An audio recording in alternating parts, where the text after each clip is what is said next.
이 몇 해 전에 한국에 우리 잘 아시는 기독교 신문인 이 국민일보에 한 목사님이 다음과 같은 이런 컬럼을 쓰신 적이 있었습니다. 요즘 교회에서 회자되는 말 가운데 하나가 바로 당신의 교회 안에도 원불교 교인이 있습니까? 라는 말입니다. 여기서 원불교 교인은 교회 내에서 원망하고 불평하고 교만한 교인을 가리키는 준말이 됩니다. 교회 내 원불교 교인의 특징은 제일 먼저 화를 낸다는 것입니다.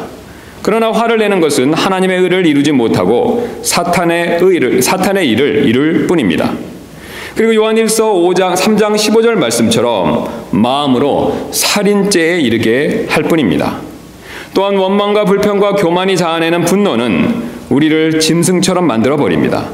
그러기에 가장 어리석은 결정을 내리게 만들어 버리고, 그래서 원망과 불평과 교만은 자신을 죽이고 상대를 죽이고 교회를 죽이게 됩니다. 여러분은 어떠십니까? 혹시 우리 자신이 이런 원망과 불평과 교만에 사로잡힌 그런 교인은 아니십니까? 만약 그렇다면 우리는 빨리 속히 이런 원망과 불평과 교만에서 벗어날 필요가 있습니다. 그렇다면 어떻게 해야 빨리 이 원망과 불평과 교만에서 빨리 벗어날 수 있겠습니까? 오늘 본문이 그 답을 가르쳐주고 있습니다. 바로 여러분이 잘 아시는 대로 감사하는 것입니다. 오늘 성경은 우리가 감사하는 삶을 살아야 한다라고 그렇게 말씀하고 계십니다. 그러나 사실 감사하는 삶은 쉽지가 않습니다. 왜냐하면 때때로 우리는 감사해야 될 대상을 두고 불평하기 때문에 그렇습니다. 또한 고마워해야 할 일을 보고도 불만족스러워할 때가 있기 때문에 그렇습니다. 그러나 불평이 터져나오는 일에도 사실 감사할 내용이 있고, 평범한 일 속에서도 감사할 조건은 언제든지 숨어 있습니다. 문제는 우리 자신에게 이런 일들 가운데서 감사의 내용을 찾아내는 믿음의 눈이 적다는 데 있습니다. 만약 우리가 믿음의 눈을 더 크게 뜬다면 사실 이러한 일들 가운데서 감사할 내용을 더 많이 찾게 될 것입니다. 그리고 감사할 내용을 더 많이 찾게 된다면 우리 삶에는 기쁨과 감격이 더 넘쳐날 것입니다. 그러면 오늘 제 설교의 목적은 새해에는 원망과 불평과 교만 대신에 오히려 감사함으로써 우리 삶 속의 기쁨과 감격이 더 넘쳐나도록 여러분에게 도전을 드리는 데 있습니다. 이런 도전을 통해서 새해에는 더 많이 감사하는 저와 여러분들 되시기를 주님의 이름으로 축원합니다. 이를 위해서 우리는 가장 먼저 우리가 누구에게 감사하며 살아야 하는가라는 문제에 대해서 한번 생각해 볼 필요가 있습니다. 즉 감사의 대상에 대해서 한번 생각해 볼 필요가 있다는 뜻입니다. 오늘 우리가 진정으로 감사를 표하며 살아야 할 대상은 여러분 과연 누가 되겠습니까? 오늘 한번 본문을 다시 한번 보시도록 하겠습니다. 오늘 본문 말씀 제가 한번 다시 읽도록 하겠습니다. 모든 일에 감사하라. 이것이 그리스도 예수님 안에서 너희에 대한 하나님의 뜻이니라. 지금 모든 일에 감사해야 된다라고 분명히 말씀하고 계시는데 사실 이 모든 일을 주관하시는 분은 하나님이십니다. 여러분 정말 이 사실을 믿으십니까? 우리 하나님께서는 창조주이십니다. 또 우리 하나님께서는 창조주이시기 때문에 이 세상을 모든 것을 만드셨기 때문에 이 세상의 모든 것을 주관하고 운행하는 그런 분이십니다. 그래서 사실 우리 주님의 손 안에서 나지 않은 것이 없습니다. 우리가 늘 일상적이라고 평범한 일이라고 생각하는 그 모든 일 역시 사실 주님의 손 안에 있습니다. 그래서 오늘 우리가 진정으로 감사를 표해야 할 대상은 바로 하나님이시다라는 사실을 오늘 성경이 그것을 분명히 말씀하고 있습니다. 사람이 진정한 대상이 아닙니다. 환경이 진정한 대상이 아닙니다. 바로 우리 하나님이 우리가 감사를 표현해야 될 진정한 대상이다라고 그렇게 말씀하고 계십니다. 왜냐하면 우리에게 좋은 것을 주시는 분은 바로 궁극적으로 하나님이시기 때문에 그렇습니다. 야고보서 1장 16절부터 17절은 이 사실을 다음과 같이 우리에게 잘 말씀하고 계십니다. 나의 사랑하는 형제들아 잘못을 범하지 말라. 모든 좋은 선물과 모든 완전한 선물은 위에서 빛들의 아버지로부터 내려오거니와. 여러분 정말로 이 말씀을 문자 그대로 믿으십니까? 여러분 그렇다면 우리가 누리는 모든 좋은 것들 그것이 하나님께로부터 온다는 사실을 인정할 필요가 반드시 있습니다.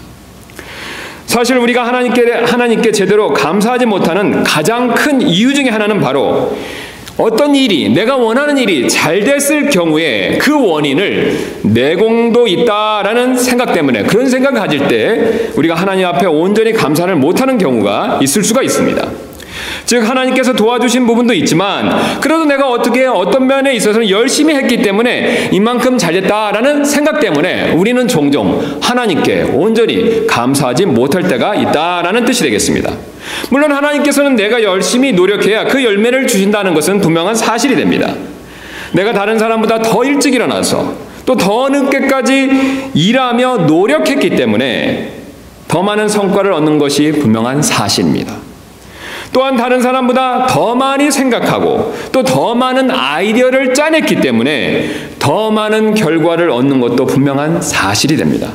그러나 여러분 잠깐 한번 생각해 보시기 바랍니다.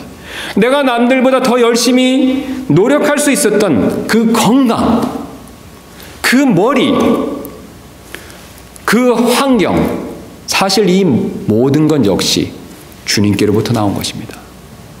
여러분 이 사실 정말로 글자 그대로 그렇게 믿으십니까? 사실 어떤 사람은 다른 사람보다 더 뛰어난 능력을 가지고 있습니다. 어떤 사람은 다른 사람보다 더 부지런합니다. 어떤 사람은 다른 사람보다 더 여러 가지 면에 있어서 생각해내고 무엇을 창의하는, 창조적으로 만들어내는 그런 능력을 분명히 가지고 있습니다. 그러나 여러분 우리가 분명히 명심할 부분이 있습니다. 그런 재능과 재주 역시 누가 주신 것입니까? 하나님께서 주신 것이죠. 여러분 우리가 누리는 모든 좋은 것들, 이것이 하나님께로부터 왔다라는 생각을, 그 사실을 인정한다면 우리는 사실 분명히 하나님께 온전한 감사를 드릴 수가 있습니다. 그러므로 우리는 다른 누구보다도 하나님께 먼저 감사할 필요가 있습니다. 시편 기자는 이 사실을 이렇게 고백하고 있습니다. 시편 107편 1절 말씀입니다.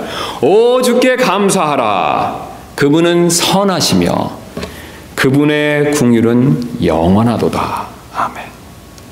그러므로 여러분에게 남편이 있으셔서 남편에게 감사하는 마음이 드신다면 사실 남편을 주신 하나님께 더 감사할 필요가 있습니다. 또 여러분에게 아내가 있으셔서 아내에게 감사하는 마음이 드신다면 아내를 주신 하나님께 사실은 더 감사할 필요가 있습니다. 또한 여러분에게 재물이 있어서 마음이 흡족하시다면, 생활의 여유가 있으시다면 재물을 허락하신 하나님께 사실 더 감사할 필요가 있습니다. 여러분의 어떤 필요한 일이 이루어져서 지금 기쁘시다면 그 필요한 일을 허락하시고 이룰 수 있게 해주신 하나님께 사실 더 감사할 필요가 있습니다. 이처럼 우리가 진정으로 감사할 대상은 바로 하나님 그분 자신이다라는 사실을 오늘 성경은 우리에게 그것을 분명히 말씀해주고 있습니다. 우리가 지금까지 감사의 대상이 하나님이라는 사실을 살펴보았습니다. 그렇다면 여기서 우리는 또 다른 질문을 한번 해볼 수 있습니다. 그렇다면 우리는 하나님께 구체적으로 어디까지 감사해야 될까라는 생각을 가질 수가 있습니다. 즉 우리가 감사할 일의 범위는 어디까지가 될까라는 궁금증이 생길 수 있다는 뜻이 됩니다. 우리 다시 한번 본문을 보시도록 하겠습니다. 우리 잘 아시는 내용이지만 다시 본문을 보시면 모든 일에서 감사하라.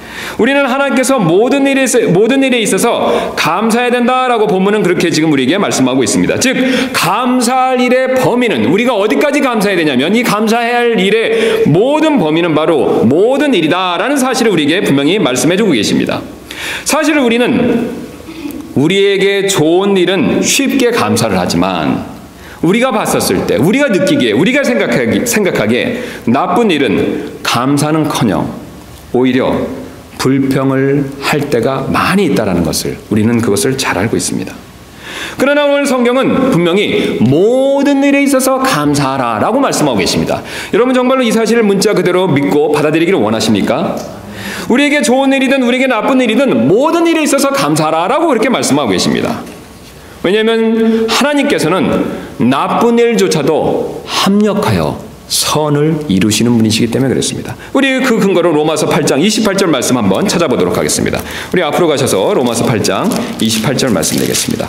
우리 잘 아시는 말씀이지만 가서 한번 확인해 보도록 하겠습니다.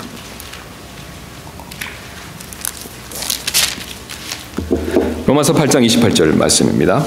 우리가 알거니와 하나님을 사랑하는 자들 곧 그분의 목적에 따라 부르심을 받은 자들에게는, 그 다음에 뭐라고 말씀하고 계십니까 여러분? 모든 것이 합력하여 선을 이루느니라. 여러분, 여기서 선한 것이 합력하여 선을 이룬다라고 말씀하고 계시지 않습니다. 뭐라고 말씀하고 계시냐면 모든 것이다 라고 말씀하시죠. 분명히 모든 것에는 좋은 일뿐만 아니라 나쁜 일이 포함되어 있습니다. 우리 인생에 있어서 나쁜 일, 슬픈 일은 피할 수가 없습니다. 그런데 하나님께서 그것을 왜 허락하시냐라고 했었을 때 아주 중요한 이유를 말씀해 주고 계시는데, 바로 우리 삶에 허락하시는 좋은 일뿐만 아니라 나쁜 일, 그 모든 것이 사실은 합력하여 선을 이룬다, 그런 목적으로 하나님께서 허락하신다라고 말씀하고 계십니다. 여기서 합력하여 선을 이룬다는 것은 이렇게 모자이크 퍼즐을 맞추듯이 좋은 일과 나쁜 일을 하나님이 사용하셔서 큰 그림을, 하나님이 목적하신 원래의 뜻과 계획을 이루신다라는 그런 그림을 가지고 있습니다. 사실 좋은 일이든 나쁜 일이든 모든 일을 주관하시는 분은 바로 하나님이십니다. 하나님께서는 때때로 자신의 목적과 뜻에 따라서 우리에게 나쁜 일을 허락하실 때가 분명히 있습니다. 물론 하나님께서 나쁜 일을 우리에게 직접 일으키신다라는 뜻은 아닙니다. 우리는 여기서 이 점을 조심할 필요가 있습니다. 하나님께서 나쁜 일을 허락하시는 것이지 하나님께서 나쁜 일을 우리에게 직접 일으키신다라는 뜻은 아니라는 것입니다. 반대로 하나님께서는 나쁜 일이 우리에게 일어나는 것을 막고 보호하시다가, 오늘 우리가 로마서 8장 28절에 살펴본 것처럼 하나님의 그분의 목적에 따라서, 그분의 뜻과 계획에 따라서 우리를 보호하셨던 것을 이렇게 치우셔서 그 결과 나쁜 일이 찾아오게 하신다라는 뜻으로 지금 제가 그렇게 말씀을 드리고 있는 것입니다. 그 근거로 우리가 욥기 1장 10절 말씀 한번 가서 확인해 보도록 하겠습니다. 이 욥이 엄청나게 우리가 아시는 대로 어려움을 겪었는데, 그 어려움을 겪는 과정에서 사탄이 우리에게 중요한 진리를 우리에게 가르쳐주고 있습니다. 우리 욥기 1장 18절 말씀 한번 보도록 하겠습니다.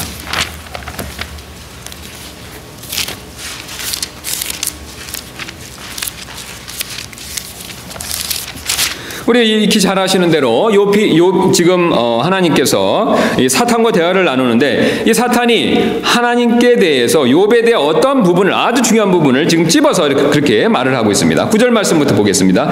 이에 사탄이 주께 응답하여 이르되 욥이 까닭 없이 하나님을 두려워하나이까. 우리 아시는 대로 8절에서 하나님께서 욥을 인정하고 칭찬하는 말씀을 사탄에게 하셨죠. 그랬더니 이에 대한 대답으로 사탄이 9절에 까닭 없이 하나님을 두려워하나이까 라고 하면서 10절에 아주 중요한 사실을 우리에게 가르쳐주고 있습니다. 주께서 그와 그의 집과 그의 모든 소유를 사방에서, 그 다음에 뭐라고 말씀하고 계십니까? 울타리로 두르지 아니하셨나이까. 여러분, 여기서 정말로 사탄의 입을 통해서 우리는 놀라운 진리를 발견할 수가 있습니다. 하나님께서 욥에게 어떻게 해주셨다라고 말씀하고 계십니까? 예, 사방에 울타리를 둘러서 그를 보호해 주셨다라고 말씀하고 계시죠. 여러분, 여기서 왜 욥이 번성할 수 있는지 그 비밀을 우리는 발견할 수 있습니다. 바로 하나님께서 사방에 울타리를 치셔서 그를 보호해 주셨던 것입니다. 이제 하나님께서는 자신의 뜻과 목적에 따라 그 보호의 울타리를 치우자, 여러분이 잘 아시는 대로 어떤 일이 벌어졌습니까? 사탄이 그에게 불행을 가져다 주었죠. 물론 모든 일이 사탄이 일으키는 것은 아닙니다. 그러나 한 가지 분명한 사실은 하나님께서는 우리 눈에 보이진 않지만 분명히 우리의 사방에 울타리를 두르고 보호해주고 계시다라는 사실을 성경은 오늘 욥기 말씀을 통해서 우리에게 그것을 분명히 말씀해주고 계십니다. 여러분, 욥의 하나님이 또한 우리의 하나님이십니다.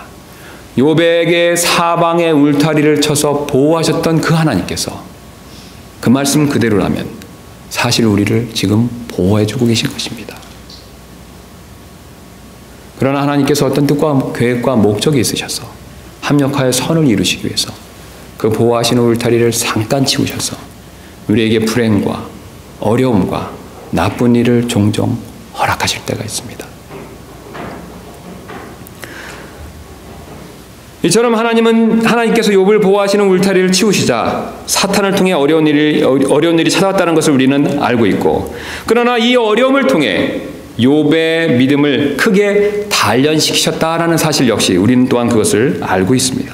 즉 하나님께서는 고난을 사용하셔서 욥의 믿음을 단련시키시고 이것을 통해서 선을 이루셨다라는 것을 우리는 이미 그것을 잘 알고 있습니다. 이처럼 하나님께서 합력하여 선을 이루시는 분이시라는 사실을 우리에게 오늘 분명히 말씀해 주고 계십니다. 여러분, 만약에 하나님께서 이렇게 합력하여 선을 이루시는 분이시라는 사실을 우리가 분명히 믿는다면 사실 우리는 좋은 일뿐만 아니라 나쁜 일이 찾아와도 감사할 수 있을 것입니다. 여러분, 우리가 겪는 나쁜 일은 하나님께서 뜻과 목적과 계획 없이 허락하시는 것이 아니다라고 그렇게 말씀하고 계십니다. 이 어떤 어려움과 고난과 슬픈 일이 있다 하더라도 그 배후에는 분명히 하나님의 뜻과 목적과 계획이 있다는 사실을 우리가 그것을 확실히 믿는다면 오늘 하나님께서 우리에게 가르쳐 주시는 것처럼 우리는 모든 일에서 감사할 수 있을 것입니다.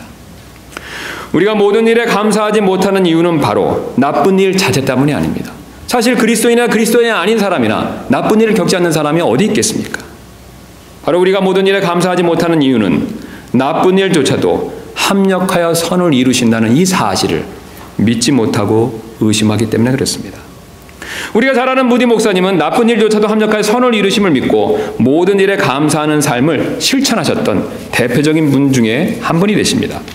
한 번은 시카고에 큰 화재가 나서 온 시가지가 불바다를 이룬 사건이 있었습니다. 각 신문사의 기자들이 화재 현장에 도착해 보니 시카고에 있는 모든 건물들이 다 불타고 있었습니다. 그리고 시가지 한복판에 있던 무디 목사님의 교회도 모두 불타버리고 있는 것을 보게 되었습니다. 기자들이 무디 목사님 곁으로 다가가서 목사님, 항상 살아계신 하나님은 전지전능하셔서 무엇이든지 원하시기만 하면 이루어 주신다고 설교하셨지요. 그런데 왜 하나님께서는 자신의 거룩한 성전인 교회가 불타 없어지는 것을 가만히 두고 보고만 있으십니까? 라고 빈정거리며 무디 목사님에게 말을 건넸습니다. 그러자 무디 목사님은 이렇게 대답했습니다. 나는 벌써부터 우리 교회가 낡고 비좁아서 하나님께 좀 더 넓은 교회를 달라고 기도해 왔소. 그 기도의 응답으로 지금 교회가 불타고 있는 것입니다. 우리가 이 교회를 헐고 다시 세워야 하는데 하나님께서는 불타게 허락하셔서 건물 허는 비용을 들지 않게 해주시니 얼마나 감사할 일이 되겠소. 이 말에 기자들은 어이가 없어 했습니다. 왜냐하면 무디 목사님은 밤중에 화재를 당하여 잠옷바람으로 겨우 목숨만 건진 빈주먹 상태였기 때문에 그랬습니다. 그래서 기자들은 그럼 그 큰 교회를 세울 돈은 가지고 계십니까? 라고 그렇게 물었습니다. 그러자 무디 목사님은 옆구리에 끼고 있던 낡은 성경책을 내보이면서 이렇게 대답했습니다. 나는 수표와 돈을 가지고 나오지 못했소. 그러나 아무리 써도 바닥이 나지 않는 하나님의 근거인 성경책을 가지고 나왔소. 그러므로 여러분은 얼마 안 가서 불에 탄 교회보다 더 크고 훌륭한 교회를 보게 될 것이요. 그 화재 이후 무디 목사님은 영국으로 건너가 사역을 하게 되었습니다. 그런데 이때 하나님께서 무디 목사님을 통해서 전 영국을 뒤흔드는 부흥을 일으키셨습니다. 그리고 영국 교회에서는 교회 건축을 위해 많은 헌금을 하게 되었고, 이렇게 해서 무디 목사님은 영국 교인이 드린 헌금으로 화재가 난 자리에 옛날 교회보다 훨씬 더 크고 좋은 교회를 지을 수 있게 되었다고 합니다. 여러분 어떻습니까? 하나님께서는 결국 나쁜 일을 사용하셔서 선을 이루신 것이 분명하지 않습니까? 그리고 이를 믿었던 무디 목사님은 나쁜 일조차도 하나님께 감사하는 분이시지 않았습니까? 사실 무디 목사님처럼 모든 일에 감사할 수 있게 된 사람이야말로 진정한 복된 사람이 됩니다. 왜냐하면 감사한다는 것은 불만 대신 만족한다는 뜻이기 때문에 그렇습니다. 여러분 한번 감사할 때를 생각해 보시기 바랍니다. 우리가 정말 어떤 일에 감사하면요, 그 순간만큼은 그 일에 대해서 만족한다는 뜻이죠. 여러분 맞습니까? 물론 어디 상점 갔을 때 고객님 감사합니다라고 하는 것은 뭐 정말로 진심으로 감사해서 하는지 우리가 알 수는 없지만, 우리가 아는 분들, 우리가 친한 분들 사이에서 어떤 도움이나 필요한 것을 주고받았을 때 진정으로 감사한다라는 말을 표현했을 때 여러분 마음은 사실 어떠셨습니까? 만족이 있으신 거죠. 그 안에 기쁨과 즐거움이 있습니다. 최소한 감사한다는 말을 표현할 때 그때만큼은 만족이 있다는 것이죠. 사실 그래서 모든 일에 감사한다는 것은 모든 일에 만족한다는 뜻이 된다는 것입니다. 결국 모든 일에 감사하는 사람은 모든 일에 만족하는 사람이기 때문에 비록 어려움이 찾아와도 만족과 기쁨을 잃지 않는 사람이 됩니다. 그 근거로 우리 다시 한번 본문 말씀 보시면 그것을 사도 바울이 간접적으로 우리가 보여주는 것을 우리가 본문에서 다시 한번 확인해 볼 수가 있습니다. 우리 다시 데살로니가전서 5장 18절 말씀 가서 확인해 보도록 하겠습니다. 18절 말씀에 모든 일에 감사하라 라고 말씀하셨는데 17절에는 어떤 내용이 나오고 있습니까, 여러분? 쉬지 말고 기도하라. 기도에 대한 내용을 말씀하고 계시죠. 그 다음에 16절로 올라가서 보도록 하겠습니다. 항상 기뻐하라. 여러분 정말 흥미롭지 않습니까? 지금 기쁨과 기도와 감사가 서로 연결돼서 이렇게 말씀하고 있습니다. 여러분 사실 정말로 감사하는 사람은 정말로 기뻐하는 사람이 됩니다. 또 오늘 본문 말씀처럼 모든 일에 감사하는 사람은 사실 모든 일에 항상 기뻐할 수 있는 사람이 됩니다. 게다가 또 이 감사는 기도와 연결된 것을 우리가 17절과 18절 말씀을 통해서 방금 전에 확인해 보았습니다. 사실 여러분 가운데 감사 대신 불평과 불만이 있다면 기도할 수 없다는 사실을 우리는 이미 익히 그것을 경험적으로 잘 알고 있습니다. 여러분 불평과 불만이 있는 사람이 열심히 기도하는 것을 보았습니까? 기도하기가 어렵지요.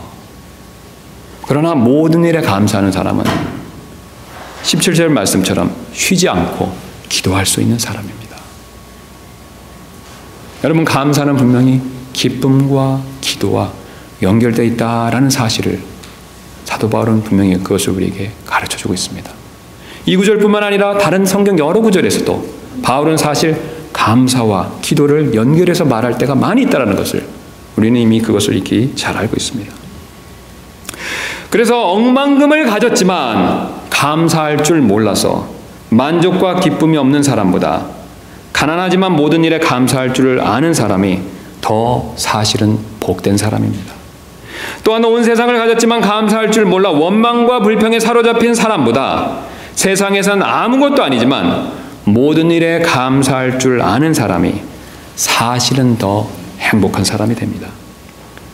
우리가 잘 아는 부자였던 록펠러는 이 사실을 자신의 인생 중반 이후에 그것을 직접 체험했던 사람입니다. 우리가 아시는 대로 존 록펠러는 지구상에서 존재했던 역대 부자들 중에서도 가장 부유한 사람으로 평가받고 있습니다. 젊었을 때부터 온갖 노력으로 부를 추구한 그는 33세에 백만장자가 되었고 43세에 미국의 최고 갑부가 되었고 53세에 세계 그 당시에 제일의 부자가 되었다고 합니다.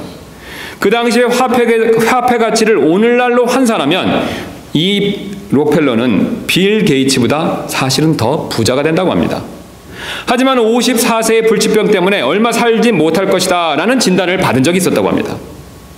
풀이 죽은 채 병원을 나왔던 록펠러는 병원 입구에 적혀있던 이런 문구를 그때 이렇게 뜻하지 않게 발견하게 되었습니다. 행복을 위하여 가지려 하지 말고 감사하며 베풀라. 그것을 보는 순간 록펠러는 자신이 그동안 신앙인으로서 하나님 앞에서 참 감사하는 삶을 살지 못했다라는 사실을 깨닫게 되었습니다. 그래서 그는 이제 남은 삶이라도 감사하면서 다른 사람을 위해 살아야 되겠다라고 그렇게 작심을 하게 되었습니다. 그래서 모든 일에 감사하는 마음을 갖기 시작했고 사제를 털어 우리가 잘 아시는 대로 록펠러 재단을 만들어 사회적 약자를 돕는 제2의 인생을 살기 시작했습니다. 한 번은 부하 직원이 회사에 $100만 손해를 입혔는데 최선을 다해 일한 것을 안 록펠러는 오히려 최선을 다한 것에 감사하며 그 직원을 격려했다고 합니다. 모든 사람이 화를 낼 것이라고 예상한 상황에서 록펠러는 사실 감사를 선택했던 것입니다. 해고를 걱정했던 직원은 감격했고 회사를 위해서 더욱 성심껏 일하게 되었다고 합니다. 록펠러는 또한 다른 부자들에게도 감사를 모르는 사람은 진정한 부자가 될 수 없다라고 그렇게 충고하곤 했다고 합니다. 그리고 그가 이렇게 감사와 남을 돕는 인생을 살자 그에게 믿기 어려운 기적이 일어나기 시작했습니다. 바로 55세의 건강이 회복되었고 그는 98세까지 장수하게 되었습니다. 눈을 감기 직전 록펠러는 이렇게 말했다고 합니다. 인생의 전반기 55년보다 나머지 43년의 삶이 더 행복했습니다.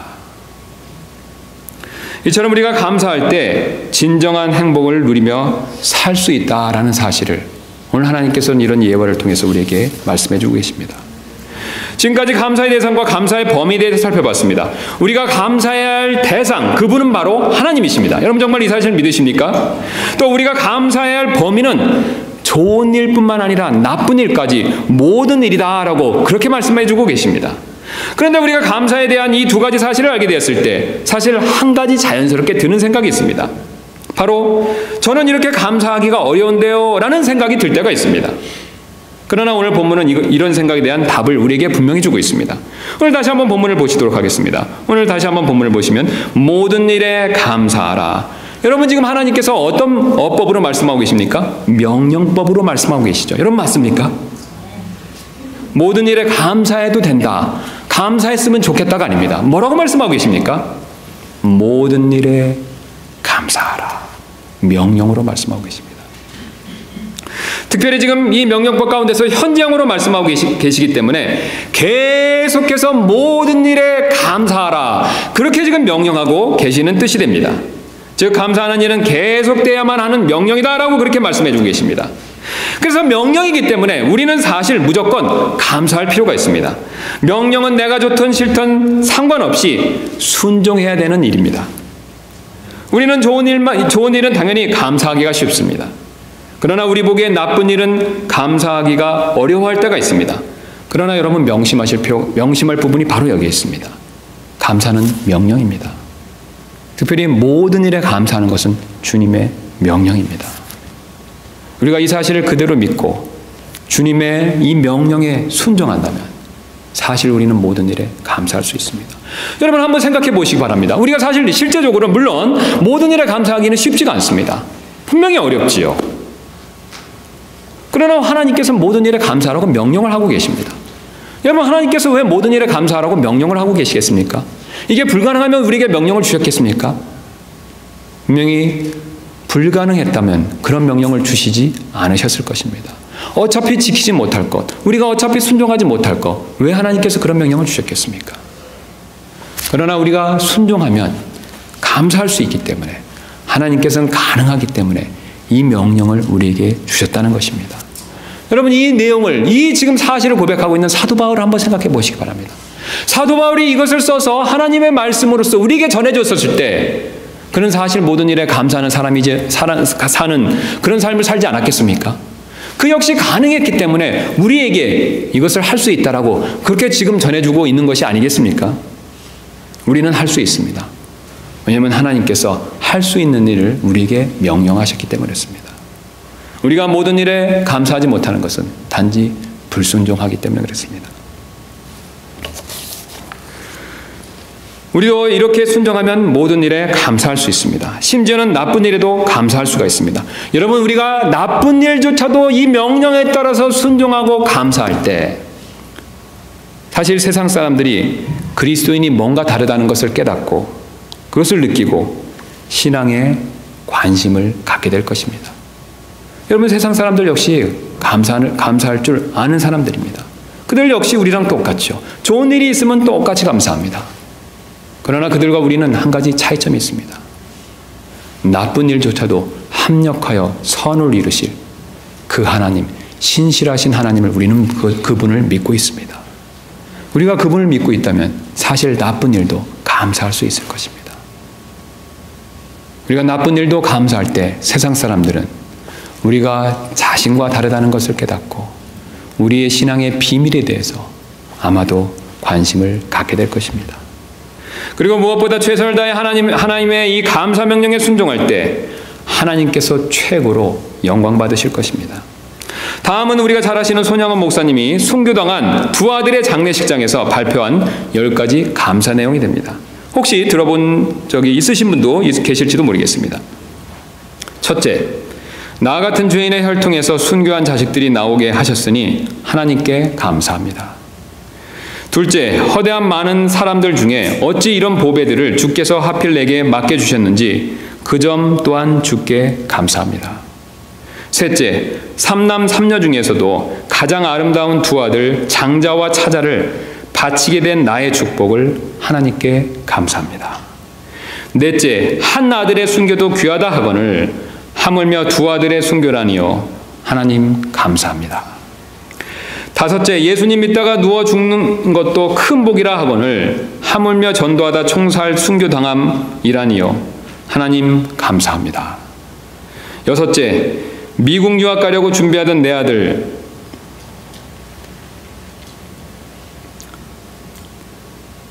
미국보다 더 좋은 천국에 갔으니 내 마음이 안심되어 하나님 감사합니다. 7째, 나의 사랑하는 두 아들을 총살한 원수를 회개시켜 내 아들 삼고자 하는 사랑의 마음을 주신 하나님께 감사합니다. 8째, 내 두 아들의 순교로 말미암아 무수한 천국의 아들들이 생길 것이 믿어지니 우리 아버지 하나님께 감사합니다. 9째, 이 같은 역경 중에서 이상 8가지 진리와 하나님의 사랑을 찾는 기쁜 마음과 감사하는 믿음 주신 우리 주 예수 그리스도께 감사합니다. 끝으로 나에게 분수에 넘치는 과분한 큰 복을 내려주신 하나님께 모든 영광을 돌립니다. 오늘 이 일이 옛날 내 아버지 어머니가 새벽마다 부르짖던 수십 년간의 눈물로 된 기도의 결실이요, 나의 사랑하는 나환자 형제 자매들이 23년간 나와 내 가족을 위해 기도해준 그 성의의 열매라고 믿으며 여러분 모든 분들에게도 감사드립니다. 여러분, 오늘 성경은 모든 일에 감사하는 것이 곧 하나님의 뜻이라고 분명히 말씀하고 계십니다. 이 말은 감사는 하나님이 기대하시는 바요, 하나님께서 기뻐하시는 일이라는 뜻이 됩니다. 즉, 감사는 사실 우리 신앙의 꽃이 됩니다. 사람들이 마치 꽃 한 송이를 들고 그 향기를 맡으며 좋아하는 것처럼 사실 하나님께서도 우리가 올리는 감사의 꽃 향기를 흠양하시며 기뻐하십니다. 그래서 다윗은 시편 69편에서 자신이 감사로 하나님을 크게 높이는 것이 황소를 드리는 것보다 주님을 더 기쁘게 해드린다라고 그렇게 고백한 적이 있습니다. 여러분, 우리가 감사를 드릴 때 하나님께서 기뻐하십니다. 또 하나님께서 기뻐하시기 때문에 사실은 감사하는 자들에게 더 큰 축복을 내려주십니다. 그러므로 우리는 우리 자신을 되돌아보고 점검해 볼 필요가 있습니다. 특히 새해 첫날 첫 주일인 오늘 우리 자신을 더더욱 점검해 볼 필요가 있습니다. 나는 늘 감사하는 삶을 살고 있는가? 아니면 상황이 어렵다고 불평과 불만만 늘어놓고 그런 삶을 살고 있는 것은 혹시 아닌지 우리 자신을 한번 되돌아볼 필요가 있습니다. 혹시 그렇게 원망과 불평만을 내뱉고 있다면 나는 얼마나 빨리 순종하며 감사하는 마음으로 지금 돌이키고 있는가? 우리는 내 자신을 그렇게 한번 생각해 볼 필요가 있습니다.